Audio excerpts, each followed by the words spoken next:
So yung mga inday, ang bilis uminit. Ang cute yung mga inday. Ayan.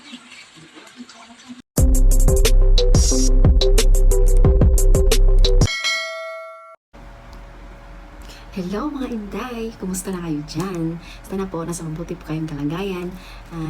Siyempre, pasalamat din ako sa mga subscriber ko mga kainday at sa mga walang sawang susuporta sa aking YouTube channel. So for today's video mga kainday, dumating na naman ang aking parcel mga kainday. Binili ko po ito sa Lazada. So i-unbox na po natin mga kainday. Unbox natin mga kainday.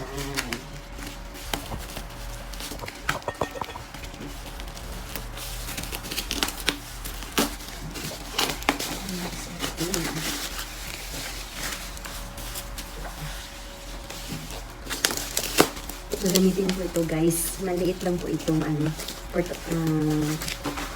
electric stove.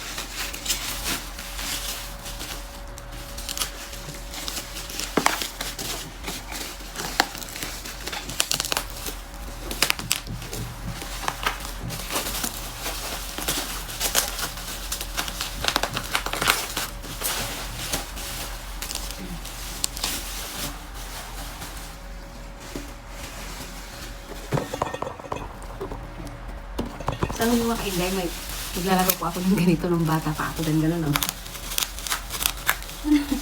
Diba? Masarap maglaro ng ganito mga kainday nung bata pa ako.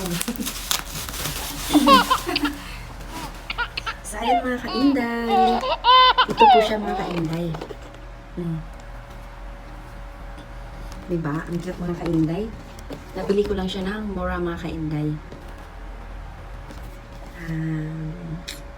One cooking plate, one operating on and off indicator light, various heat operations, one auto thermostat, overheat protection, non-stick coating, power 1000 watts mga kainday. So, ato na po. Titignan na po natin mga kainday. Ouch! Ito po yung mga kainday.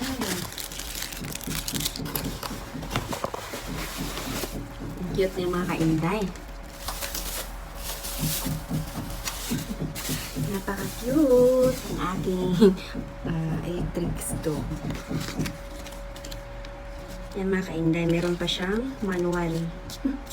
Manual mga kainday. Pasensya na po kayo kung baliktad ang kasi naka-front camera kasi ako mga kainday. So ito po yun mga kainday. Yan po.